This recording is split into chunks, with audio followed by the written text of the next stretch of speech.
ഒരു അടിപൊളി സംഭവം ഇറങ്ങിയിട്ടുണ്ട്. ഇന്ന് പല കുടുംബത്തിലും സംഭവിക്കുന്ന ഒന്നാണത്.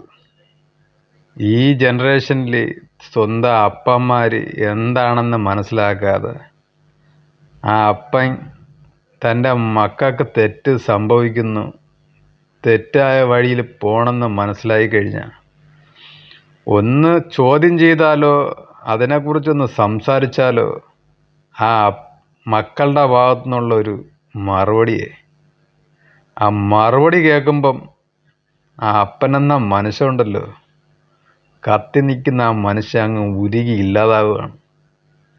ഇന്ന് പല കുടുംബത്തും സംഭവിക്കുന്ന ഒന്നാണത്. ഇങ്ങനെ മറുപടി കൊടുക്കുന്ന മക്കളുടെ അടുത്ത് കൊല്ലായിരുന്നില്ലടാ ഇതിനെയും കാട്ടി ആ അപ്പനെ നിങ്ങൾക്ക്.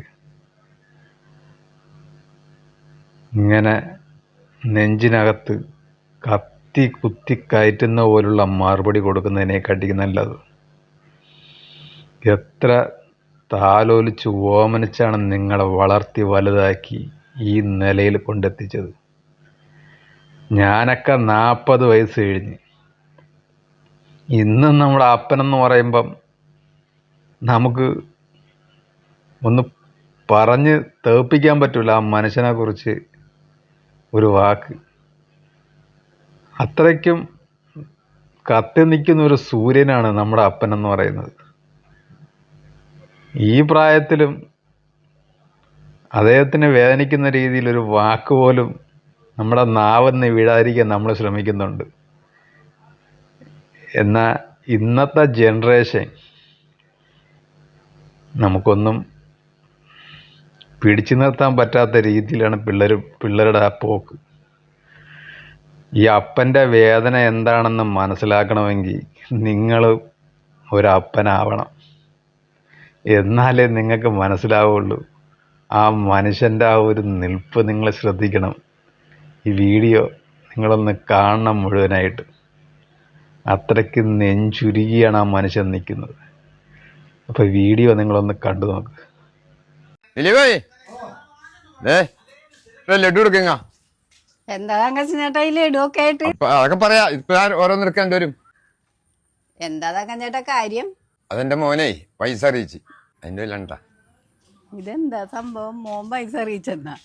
സലോമി ചേച്ചി, ഇതെന്താ സംഭവം? ഇത് ഒന്നുമില്ല സൂര്യ, ഇന്നലെ പണി കഴിഞ്ഞ് വരുമ്പോ ആരോ എന്താ പറഞ്ഞു കൊടുത്തെന്നും പറഞ്ഞാണ്.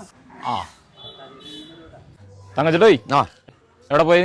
ഞാൻ പണിക്ക് പോയത് ഒന്ന് കാണാതിരിക്കായിരുന്നു. എന്താണ്? അതേ, ഈ കഴിഞ്ഞ ആഴ്ച ഞാനത് ഇവിടെ വന്നപ്പോ ആ കലങ്ങിന്റെ 3-4 പിള്ളേരെ എന്തോ പരിപാടി ഒപ്പിക്കണ്ടായിരുന്നു. അപ്പൊ ചേട്ടൻ മോനുണ്ടാകുന്നൊരു സംശയം. പിന്നെ ഒന്ന് നോക്കിയേ കേട്ടാ. നോക്കണം അല്ലാണ്. എന്താണ് അവനെന്തേ അവനെ വിളിച്ചേ? ജിൻസേ, നിങ്ങൾ നല്ല പാലത്തിനടി നിങ്ങൾ എല്ലാവരും എന്തൊക്കെ അവിടെ നീ ചോദിച്ചതിന് ഉത്തരം പറഞ്ഞ നീ നല്ല കലങ്ങലടിയിൽ നിന്ന പിള്ളേരോട് നീ ഉണ്ടായിരുന്നാ? നീ മൂത്ത് പോയി കാര്യം പറയടാ. അപ്പൊ ഇരുന്നാലും ഇപ്പൊ എന്താണ്? എനിക്ക് ഞങ്ങളും പോകണം. നിങ്ങൾ അടുത്ത് ഇരുന്നാ മതിയാ. പക്ഷെ ഞങ്ങൾ തിരിയാൻ പാടില്ല. അപ്പളേ പിന്നെ നടക്കണം. അപ്പൊ എല്ലാവരുടെ പണിയൊന്നുമില്ലേ? ഒന്ന് പറഞ്ഞു കൊടുക്കമ്മേ. വലിയ അപ്പം കഴിച്ച് ഞങ്ങളുടെ പിള്ളേരുടെ വരാൻ നിൽക്കല്ലേട്ടാ. വിവരം അറിയോട്ടാ. നീ ചൊല്ലും കഥയിൽ പോലും ഞാനില്ലെന്നറിയാം. പുലരിപ്പൂ പോലെ ചിരിച്ചും പുഞ്ചപ്പാട കാറ്റു വിതച്ചും നീ എന്റെ കൂടെ ചേർന്നു കളിച്ചു നടന്നില്ല.